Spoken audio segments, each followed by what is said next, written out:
కీర్తనలు రాసిన గ్రంథము 125 అధ్యాయం 1వ వచనం. కీర్తనలో 125:1.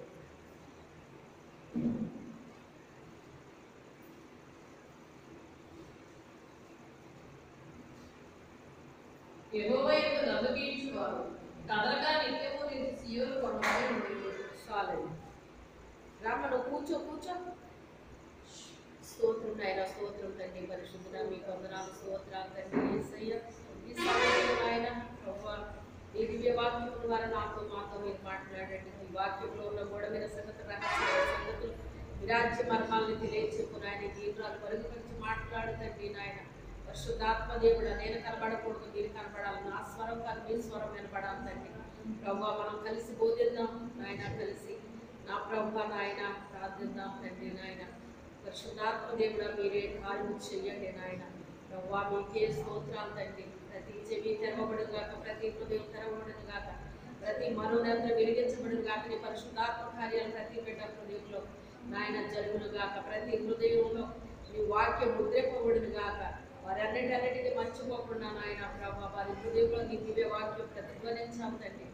ఆత్మకార్యము జరిగించి సహాయం చేయమని యేసు అతి పరిశుద్ధ నామములో అడిగి వేడుకుంటున్నాము తండ్రి. ఆమేన్. యెహోవా యందు నమ్మిక ఉంచువారు కదలక నిత్యము నిలుచు సీయోను కొండవలే నుందురు. యెహోవా యందు నమ్మిక ఉంచువారు అంటే దేవుడు మనతో చెప్పింది మనం ఏం చేయాలంటే నమ్మాలి. నమ్మితే ఏం చేస్తాం మనం? ఆయన ఏం చెప్పారో అది చేస్తాం మనం. నమ్మడం అంటే ఏంటండి? ప్రభు చెప్పింది మనము చేస్తాము. నేను నమ్మానండి అని మనమని ఆయన ఏం చెప్తే అది చేయలేదనుకోండి, అది నమ్మడం అంటారా? అది నమ్మడం అంటారు.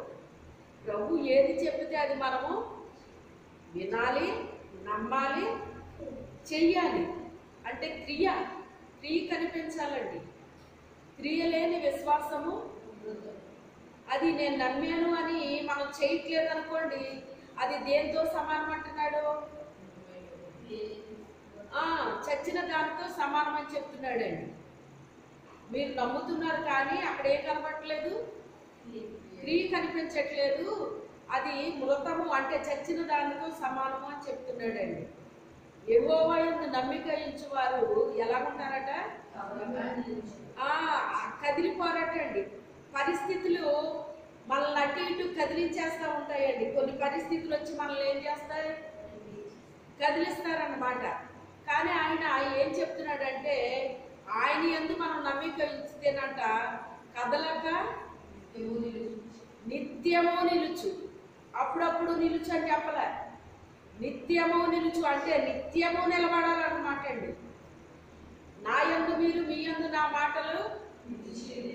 మీకు ఏది ఇష్టమో అడగండి నేను ఇస్తానన్నాడు. అయితే ప్రార్థన చెయ్యండి అని కూడా చెప్పలేదు, ఉపవాసం ఉండండి అని చెప్పలేదు, కన్నీరు విడవండి అని కూడా చెప్పలేదు, ఏమీ చెప్పలేదండి. మీరు అడిగితే చాలు నేను చేస్తానన్నాడండి ఆయన. నా యందు మీరుండాలి, మీ యందు నా మాటలు నిలిచిపోవాలి. మీరు నన్ను నమ్మితే మీరు ఎలా ఉంటారన్నాడు ఆయన? కదిలిపోరు. మీరు కదిలిపోయే పరిస్థితులు వస్తాయి మనకి. మీరు ఎప్పుడైనా గాలి, తుఫాన్లు, వాన, వరద వచ్చినప్పుడు ఎప్పుడైనా సరే అన్నీ కొట్టుకుపోవటం మీరు చూసారు, కానీ కొండలు కొట్టుకుపోవటం ఎప్పుడైనా చూసారా? చెప్పండి. ఎప్పుడైనా కొండ కొట్టుకుపోతుందండి? ఏదో దాని మీద ఏమైనా మట్టి ఉంటే పోతుందేమో కానీ రాయి అన్నది ఏమైనా కొట్టుకుపోతుందండి? అంటే అది ఏమైపోవట్లేదు, అటు ఇటు కదలట్లేదు. అది నిత్యము నిలుచు సీయోను కొండలాగా ఉంటున్నట్టండి. నిత్యము నిలుచు అంటే ఏ రోజుని కూడా అది ఏమైపోవట్లేదట, అటు ఇటు కదిలిపోవట్లేదటండి. చూడండి, ఒక విశ్వాసి గృహం ఉందండి. విశ్వాసి గృహంలో కొంతమంది నమ్ముతారు, కొంతమంది నమ్మరు. కానీ విచిత్రం ఏంటంటే ఉన్నది ముగ్గురు కూడా యేసు ప్రభుని ప్రేమిస్తున్నారంటే అండి, యేసు ప్రభు కూడా ముగ్గురిని ప్రేమిస్తున్నారు. ఎవరాళ్ళు? మార్తా, మరియా, లాజరు. అందుకే అక్కడికి వచ్చినప్పుడు ఎప్పుడు కూడా ఎవరింటి దగ్గర బస చేసేవారు ఆయన? మరియా, మార్తా, లాజరు ఇంట్లో ఉండేవారండి.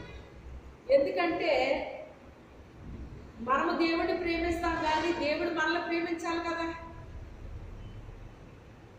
దేవుడు మనల్ని ప్రేమిస్తే మనం ఆయన్ని ప్రేమించాలి కదా. రెండు వైపుల్ని ప్రేమ ఉండాలండి.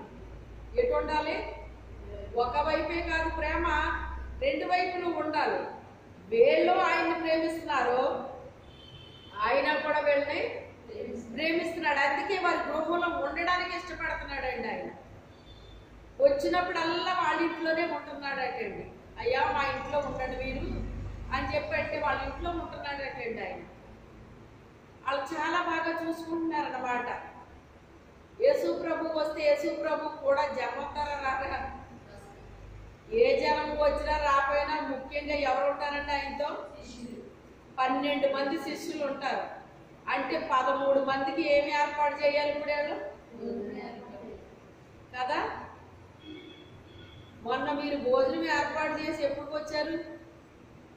అందులోకి ఒక్కొక్కరికి ఒక ఐటెం అండి. ఒక్కొక్క ఐటెం తీసుకుని మీరు ఎప్పుడు వచ్చారు? గుర్తుందా మీకు? ఎప్పుడు వచ్చారు కదా. ఒక ఐటెం చేయడానికి 11 అయిందా? మొత్తం చేయమంటే మరి సాయంత్రం వదిలేపోయిందా? మరి 13కి ఆడ వంట చేయాలా చెయ్యొద్దా చెప్పండి? చెయ్యాలి కదా. అయినప్పటికైనా కూడా మా ఇంట్లో ఉండండి అనే యేసు ప్రభుని ఎప్పుడు కోరుకునేవారు అనమాట అండి. యేసు ప్రభుని ప్రేమిస్తే ఏది రాదు, ఏ సమస్య రాదు, ఏ అనారోగ్యం రాదని ఎక్కడన్నా ఉందండి వాక్యంలో? అందుకే చూడండి, లాజరుకి వ్యాధి వచ్చినప్పుడు ఏమని కబురు పంపించారు వాళ్ళు? నీవు ప్రేమించిన లాజరుకి రోగి అయి ఉన్నాడో ప్రభువా నువ్వు రా అని కబురు పంపించారండి అక్క చెల్లెలు ఇద్దరు. పంపిస్తే ఆయన ఏం చేశాడంట, సరే వెళ్దాము అనుకున్నాడు. ఆయన అనుకుంటే ఈ శిష్యులకి ఇంకా సరిగ్గా ఏమీ అర్థం అవ్వట్లేదటండి. సరిగ్గా ఏమీ అర్థం అవ్వట్లేదంట. వాళ్ళ విశ్వాసం కోసం ఆయన 4వ రోజున వచ్చాడటండి. వాళ్ళ విశ్వాసం కోసం. రెండోది ఇశ్రాయేలీల విశ్వాసం కూడా ఉందటండి. ఇశ్రాయేలీలకి ఏంటంటేనంట 3వ రోజు వరకు కూడా బ్రతుకుతారనే నమ్మకం వాళ్ళకు ఉంటుందటండి. ఇప్పుడు మొదటి రోజు వచ్చినా, 2వ రోజు వచ్చినా, 3వ రోజు వచ్చినా యేసు ప్రభు బ్రతికించాడని వాళ్ళు చెప్పరు. వాళ్ళకి నమ్మకం ఉండదండి. ఇప్పుడు ఇటు విశ్వాసులకి నమ్మకం ఉండాలి, అటు శిష్యులకి నమ్మకం ఉండాలి, అందరికీ నమ్మకం ఉండాలి. అంటే 4వ రోజున వచ్చాడండి ఆయన. ఈ 4వ రోజున వచ్చినప్పుడు ఆయన ఏమంటున్నాడు? వెంటనే పరిగెత్తుకుని వెళ్ళిపోయిందండి. నువ్వు కూర్చోవమ్మా, నువ్వు కూర్చోబెట్టు. ఈవిడ పరిగెత్తుకుని వెళ్ళిపోయింది. పరిగెత్తుకుని వెళ్ళిపోయి ప్రభువా నువ్వు ఇక్కడ ఉంటే నా తమ్ముడు చనిపోడో అని చెప్పింది. అయినా పర్వాలేదమ్మా,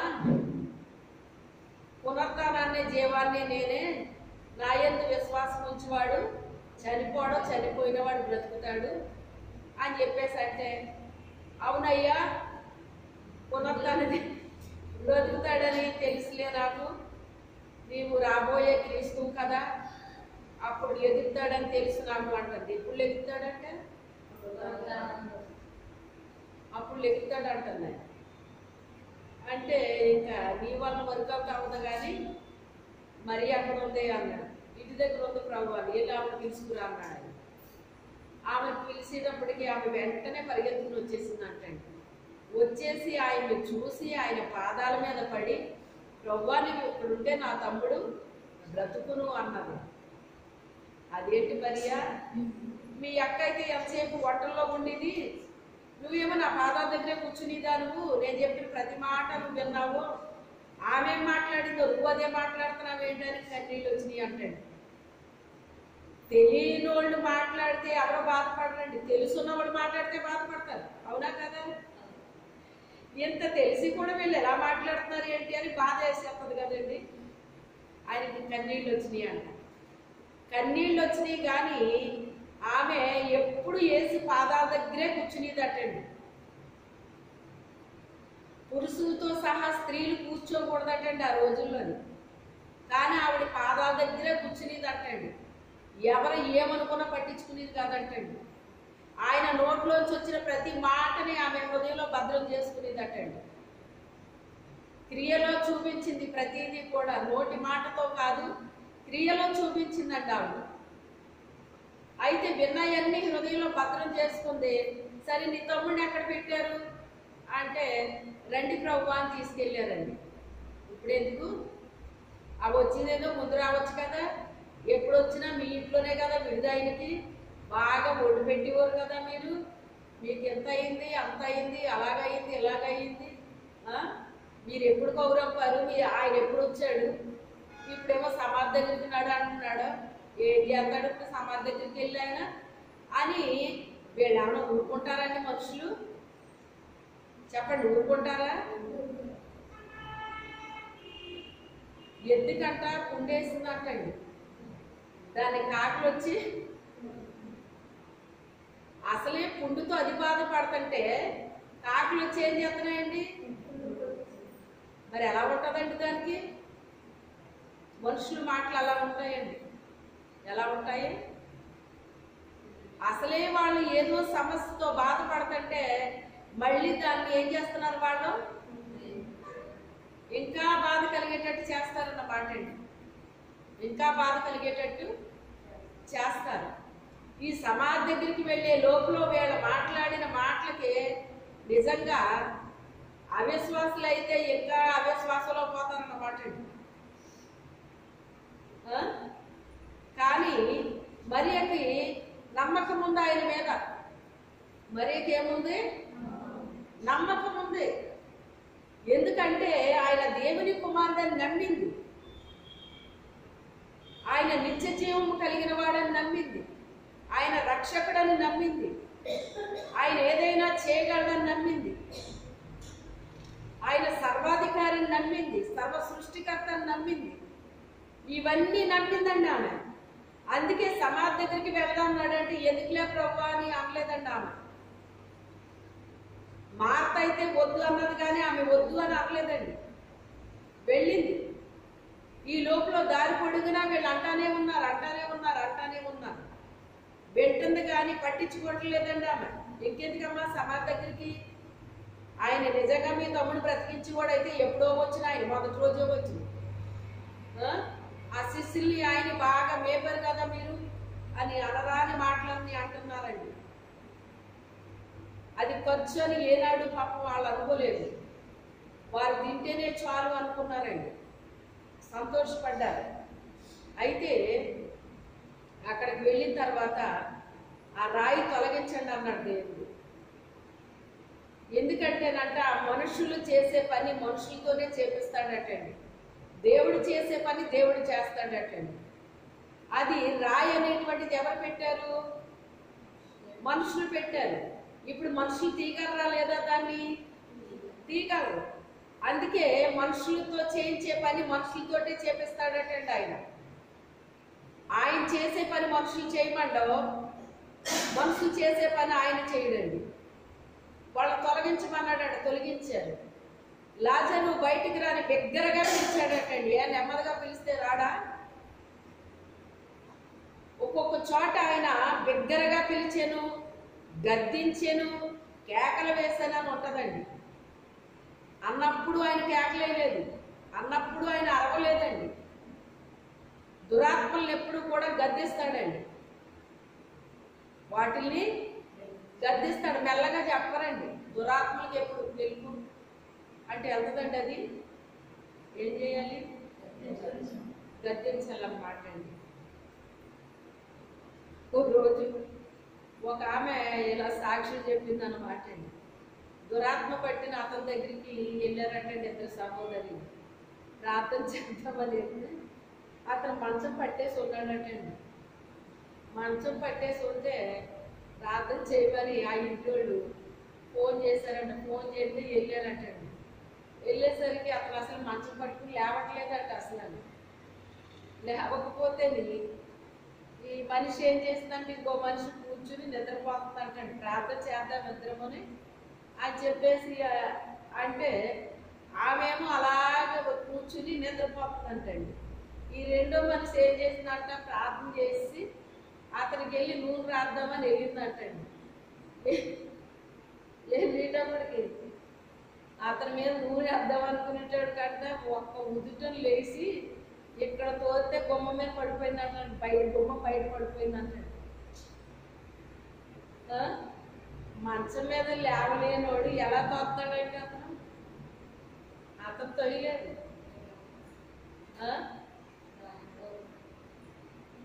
అలా ఉంటుంది అన్నమాట. ఎక్కడ గద్దించాలో అక్కడ గద్దించాడండి ఆయన.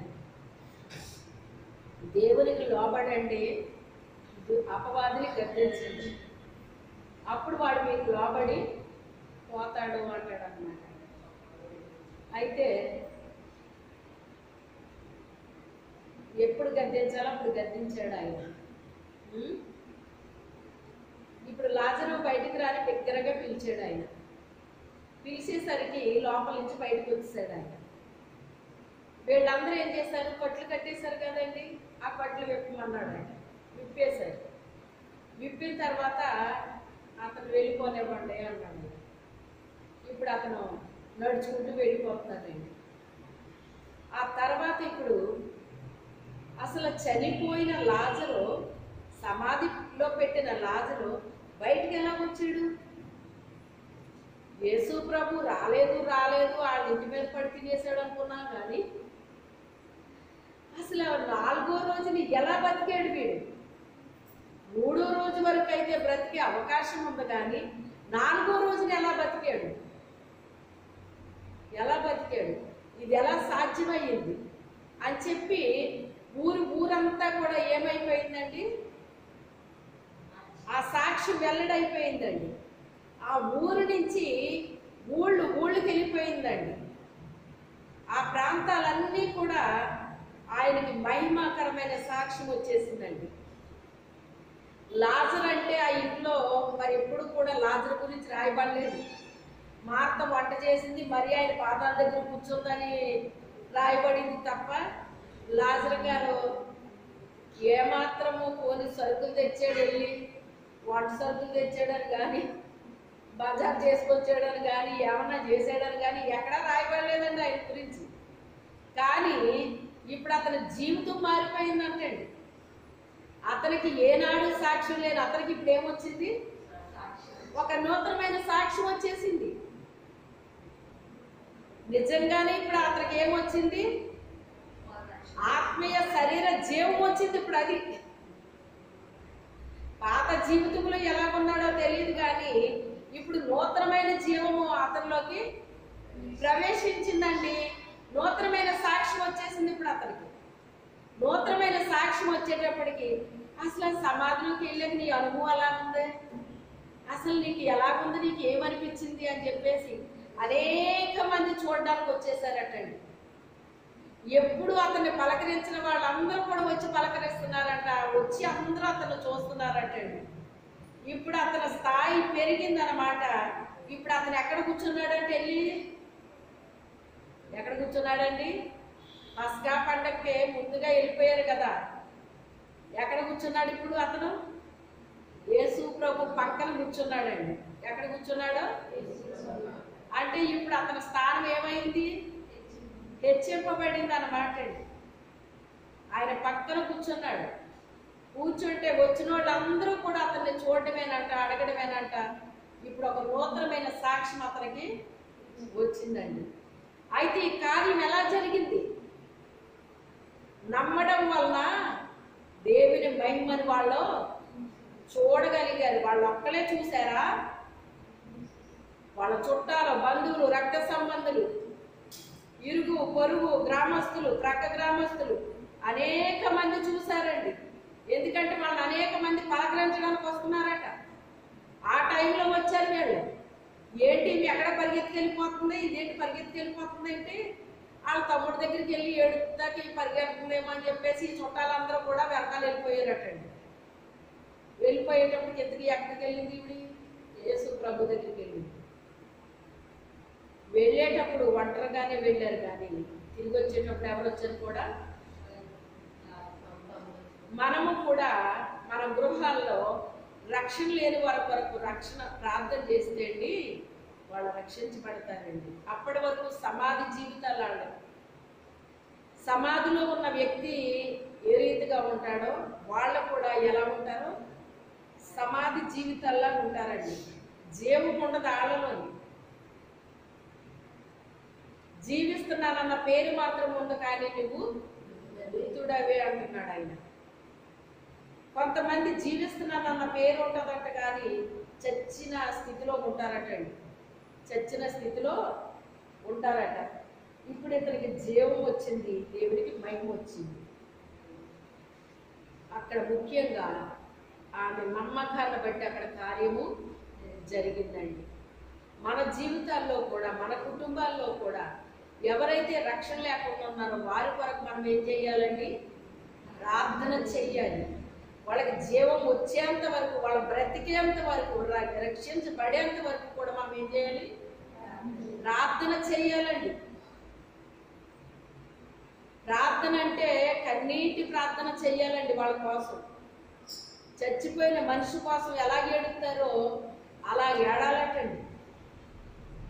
కన్నీటి ప్రార్థన చెయ్యాలటండి. ప్రభువా ఇతను బ్రతికించు, ఇతన్ని రక్షించు, ఈమెను రక్షించు, ఈమెను బ్రతికించు అని ఏం చేయాలటండి? కన్నీటి ప్రార్థన చెయ్యాలటండి. మానక ప్రతిరోజు చెయ్యాలటండి. ఏం చెయ్యాలి? ప్రతిరోజు చెయ్యాలటండి. మరొకటి మనం చూస్తేనండి, యేసు ప్రభు వారు అలా దారిని వెళ్ళిపోతూ ఉన్నారు. వెళ్ళిపోతూ ఉంటే ఆయన వెంట ఎప్పుడు శిష్యులు ఉంటారో, జన సమూహం కూడా వెంబడిస్తూ ఉంటుంది. అందరూ కలిసి వెళుతూ ఉన్నారండి. వెళుతూ ఉంటుండగా ఒక రక్తస్రావ రోగం కలిగిన స్త్రీ వచ్చి ఆయన వస్త్రపు చెంగిని ముట్టుకుందంట. ఆమెకు స్వస్థత కలిగిందండి. ఆమె భయంతో వెళ్ళిపోతుంది ఏమీ చెప్పకుండా. అప్పుడు ఆయన అంటాడు కదా, ఎవరో నన్ను ముట్టుకున్నారు, నాలో నుంచి ప్రభావము వెళ్ళింది. అదేంటి ప్రభు, మేమందరం నీ మీద పడుతున్నాం కదా, నువ్వెవరో నన్ను తాకారంటావేంటి, నా వస్త్రాలు ముట్టుకున్నారంటావేంటి, మేమందరం నీ మీద పడుతున్నాం కదా, మేము అలా మాట్లాడుతున్నావేంటి ప్రభు అంటున్నారు శిష్యులు. ఆ పడడం కాదు, ఆ తాకడం కాదు, నాలో నుంచి ఎవరిలోకో ప్రభావం వెళ్ళింది. ఏం వెళ్ళింది? ప్రభావం వెళ్ళింది. నానుభూలో కూడా కొంతమంది కొరకు ప్రార్థన చేసినప్పుడు చాలా బలమైన అభిషేకం వస్తుందండి. కొంతమంది కొరకు చేసినప్పుడు అభిషేకం రాదు. అంటే ఎవరికి అది అవసరమో ఆ టైంలో ఆయన ఏం చేస్తాడు? అభిషేకాన్ని కుమ్మరిస్తాడండి. అందరి కొరకు చేస్తాం ప్రార్థన, కానీ ఎవరికి అవసరమో వాళ్ళ విషయంలో ఆ అభిషేకం కుమ్మరిస్తాడండి మన మీద. అప్పుడు వాళ్ళ జీవితంలో కార్యం జరుగుతుందండి. వాళ్ళ జీవితంలో కార్యం జరుగుతుంది. ఎందుకని? వాళ్ళ లోపల ఏదో చాలా తీరని వేదంతో, బాధతో నలిగిపోతూ, ఎవరితో చెప్పుకోలేక, చెప్పినా వినక, ఎగతాళీలకి అవమానాలకి గురైపోయి ఆ స్థితిలో వస్తారండి కొంతమంది. అలాంటి టైంలో దేవుడు ఆయన యాక్షన్ తీసుకుంటాడు అన్నమాట. ఏం చేస్తాడు? యాక్షన్ తీసుకుంటాడు. నేను మామూలుగా సామాన్యంగా చేస్తానండి, బలమైన అభిషేకం వచ్చేస్తుందండి ఆ టైంలో. వచ్చి బలంగా ప్రార్థన చేపిస్తాడండి పరిశుద్ధాత్మ దేవుడు. అయితే ఏది ఏమైనప్పటికైనా నాలో నుంచి ప్రభావం బయలుపెట్టింది, ఎవరో నన్ను ముట్టుకున్నారన్నాడు. అప్పుడు ఆమె భయపడి, నేనే తాకానయ్యా, ఇది నా సంగతే, 12 సంవత్సరాల నుంచి రక్తస్రావంతో బాధపడుతున్నాను, అనేక వైద్యుల చేత తిప్పల పడ్డాను, కానీ నాకెక్కడా స్వస్థత కలగలేదు, మీ దగ్గరికి వచ్చి వస్త్రపు చెంగుని తాగితే చాలప్పుడు వచ్చానయ్యా, నా యొక్క వ్యాధి నివారణ అయిపోయిందయ్యా, నేనే ఆ వ్యక్తిని అని చెప్పి ఆమె సాక్ష్యం చెప్పింది. కుమారి, నీ విశ్వాసమే నిన్ను స్వస్థపరిచింది, సమాధానం గలదానివై వెళ్ళిపో అన్నాడు ఆయన. ఆయన బయలుదేరింది ఎక్కడికి? యాయిరు అనేటువంటి ఒక అధికారి ఇంటికి ఆయన బయలుదేరాడండి. ఎందుకు బయలుదేరాడు? ఆయన కుమార్తె రోగిగా ఉందండి. రోగిగా ఉంటే బహుశా ఆయన కూడా డాక్టర్స్కి చూపించు ఉండవచ్చు. అధికారి కదండి, మరి అధికారి కాబట్టి మంచి మంచి డాక్టర్లకే చూపించి ఉండొచ్చు. మరి ఎన్ని చేసినప్పటికైనా ఆమెకి ఏమీ స్వస్థత కలగలేదేమో, మరి మనకు తెలియదు.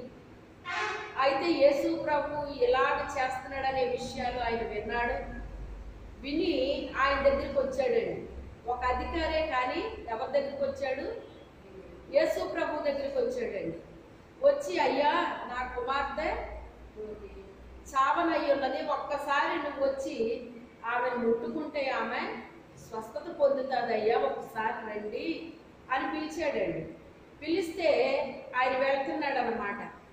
వెళ్తున్నాడు, కానీ ఆయన ఆ కార్యాన్ని పొందాలి అంటే తన కుమార్తె బ్రతకాలి అంటే ఆయనకున్న విశ్వాసం సరిపోదు, ఇంకా విశ్వాసం కావాలి ఆయనకి, ఇంకా విశ్వాసం కావాలి ఆయనకి. మీరు గమనించండి, మీరు మందిరానికి వచ్చే టైంలో స్టార్టింగ్లో ఉన్న విశ్వాసానికి ఇప్పుడున్న విశ్వాసానికి మీకు తేడా లేదా? చెప్పండి. స్టార్టింగ్ విశ్వాసం ఎలా ఉంది మీది?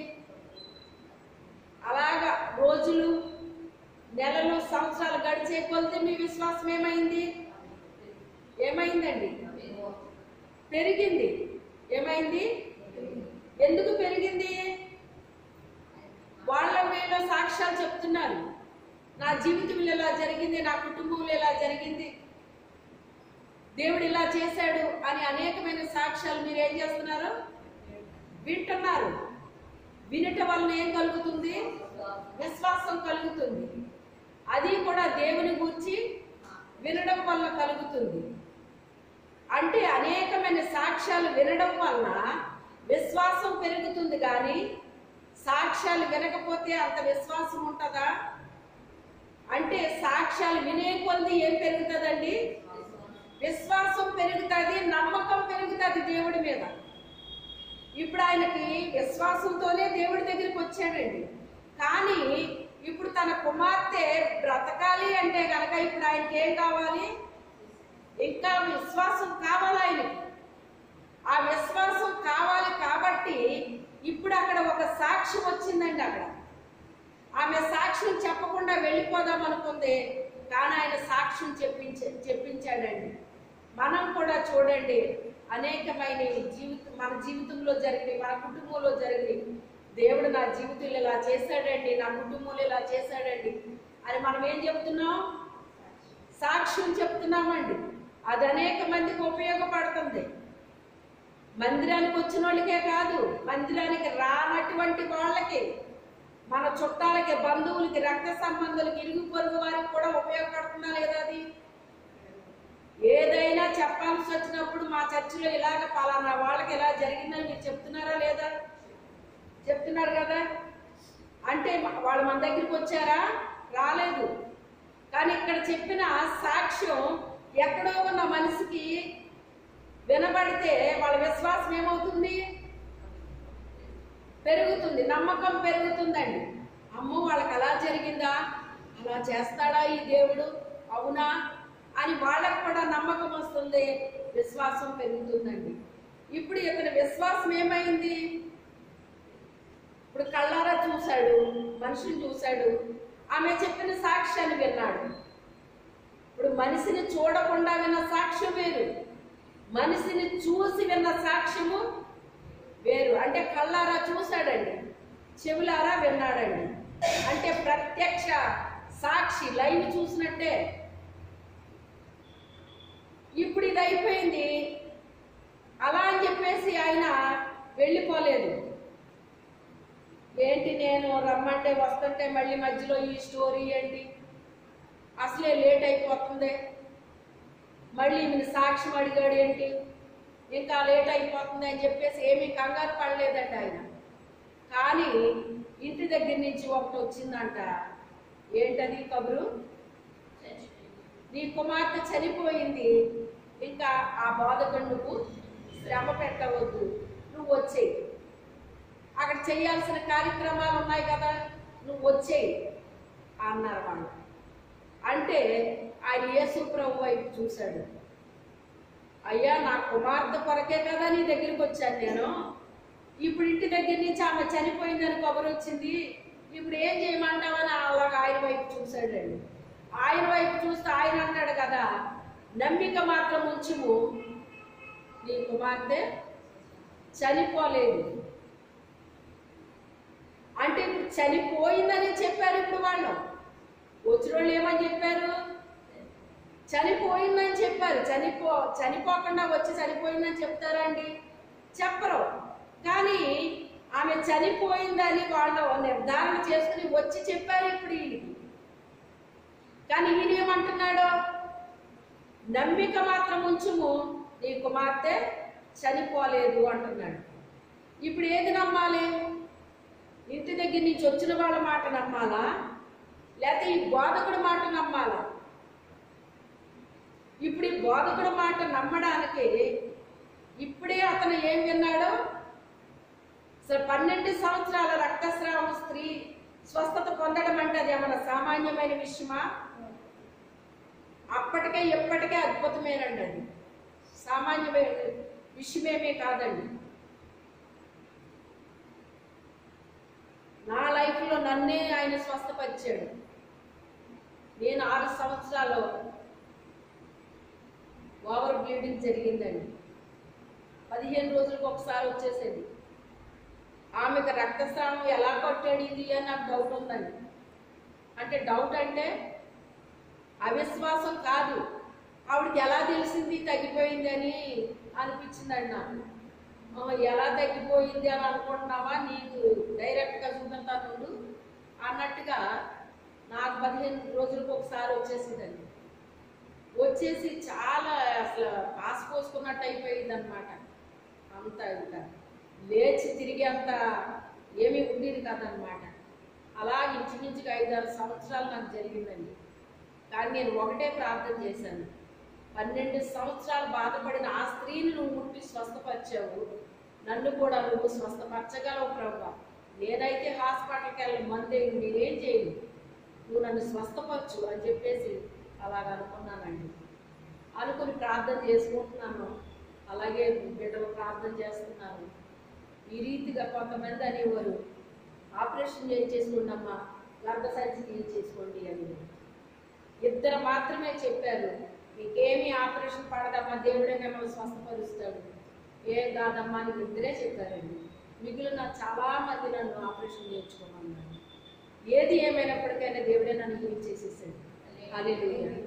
నేను ప్రత్యక్ష సాక్షి మీకు. నిజంగా ఒక్క మంది లేదండి, నాకు ₹1 మంది లేదు. ఇలాంటి ఎన్నో సాక్ష్యాలు నా జీవితంలో నాకు జరిగినాయండి. ఎందుకంటే మన విశ్వాసమే మనల్ని స్వస్థపరుస్తుందండి, స్వస్థపరుస్తుంది. అయితే చూసినప్పుడు ఆయన అంటున్నాడు, నమ్మిక మాత్రం ఉంచింది, ఈ కుమార్తె చావలేదు. చచ్చిపోయిందని వాళ్ళు అంటున్నాడు, చావలేదని ఈయన అంటున్నాడు. చచ్చిపోయిందని వాళ్ళు అంటున్నాడు, చావలేదని ఈయన అంటున్నాడు. ఇప్పుడు ఇతని విశ్వాసానికి ఏంటిది? పరీక్ష. మన జీవితాల్లో కూడా పరీక్షలు వస్తాయండి. ఒకడొకడు చెప్తారు, దేవుడు ఒకడు చెప్తాడు. ఒకడొకడు చెప్తారు, దేవుడు ఒకడు చెప్తాడు. మన ఇంట్లో వాళ్ళే చెప్తారు, మన ఇంట్లో వాళ్ళే చెప్తారు, దేవుడు ఇంకోటి చెప్తాడు. మన ఇంట్లో వాళ్ళే ఒకటి చెప్తారు, దేవుడు ఒకటి చెప్తాడు. ఎవరి మాట వినాలో అర్థం కాకుండా ఉన్నట్టు ఉంటుందండి ఒక్కొక్కసారి. అవునా కాదా? మీ జీవితాల్లో కూడా, మీ కుటుంబాల్లో కూడా ఇలాంటి కొన్ని మీరు అనుభవించే ఉంటారు. అనుభవించిన వాళ్ళ హల్లెలూయా చెప్పండి. చూసారా? మీ జీవితాల్లోనే ఉన్నాయి. ఆ రోజున ఆయన విశ్వాసం కూడా పరీక్షింపబడిందండి. అంటే చనిపోయింది అని అతను వెళ్ళిపోతాడా, లేకపోతే నమ్ముతాడా? కానీ నేను అనుకుంటున్నాను, చనిపోయింది అని అతను నమ్మి వెళ్ళిపోయి ఉంటే కనుక ఆమె నిజంగానే చనిపోయింది. ఆమె నిజంగానే చనిపోయిందండి. కానీ ఈయన మాట నమ్మి ఈయన కూడా తీసుకెళ్ళాడు కదా, వాళ్ళకు కూడా వెళ్ళిపోలేదు, ఈయన కూడా తీసుకెళ్ళాడు. తీసుకెళ్ళేసరికి ఆ రోజుల్లో నట్టండి వాళ్ళు ఏడవడానికంట కూలికి మనుషులు పెట్టుకునేవారటండి. కూలికి వచ్చి ఏడుస్తారటండి. వాళ్ళు పిల్లల గ్రోవులు ఊదుతారంట, వాయిద్యాలు వాయిస్తారట. ఇవన్నీ వచ్చింది, అవన్నీ జరుగుతున్నాయి. అప్పుడు ఆయన ఏమన్నాడు, వెళ్ళి వాళ్ళందరినీ బయటకు వచ్చేయమన్నా చెప్పాడు ఆయన. లోపల ఉన్న వాళ్ళందరినీ బయటకు వచ్చేయమన్నాడు. పిల్లల గ్రోవులు ఇవన్నీ ఆపేయమన్నాడు, ఏడ్చేవాళ్ళు ఊరుకోమన్నాడు. మొత్తం అవి ఎక్కడెక్కడ ఆపేశాడండి ఆయన. ఆ తల్లి తండ్రి ఈయన లోపలికి వెళ్ళారు. వెళ్ళి ఆమె చెయ్యి పట్టుకున్నాడటండి. తల్లితాకుమి అని చెయ్యి పట్టుకున్నాడంట. అంటే దాని అర్థం, చిన్నదాన లెమ్మని నీతో చెప్పుచున్నాను అని చెప్పినప్పుడు వెంటనే ఆమె లేచి కూర్చుందండి. అప్పటికి ఆమె వయసు 12 సంవత్సరాలు. అప్పుడు ఆయన అంటాడు కదా, ఈమెకు ఆహారం పెట్టండి అన్నాడు ఆయన. ఏమన్నాడు? ఆహారం పెట్టండి అన్నాడు ఆయన. విచిత్రంగా లేదా? సంఘానికి ఆహారం పెట్టకపోతే సంఘం చచ్చిపోతుంది. సంఘానికి ఏం పెట్టాలి? ఆహారం పెట్టాలి. కొద్ది మంది అయినా ఎక్కువ మంది అయినా మీకెందుకు ఆహారం పెడుతున్నాను? నేను నా బాధ్యత నేను నెరవేరుస్తున్నాను. మన ఇంట్లో ఒక్క బిడ్డ ఉన్నా ఒక్క బిడ్డకైనా మనం ఏం చేస్తాము? మీకు ఎప్పటికప్పుడు ఫ్రెష్ ఆహారమే పెడుతున్నానా, నిలవి పెడుతున్నానా? ఎప్పటికప్పుడే మీకు ఫ్రెష్గా పెడతా ఉంటాను. నా పని నేను చేస్తాను. అంటే సంఘానికి ఏం పెట్టాలండి? ఆహారం పెట్టండి, ఆహారం పెట్టాలి.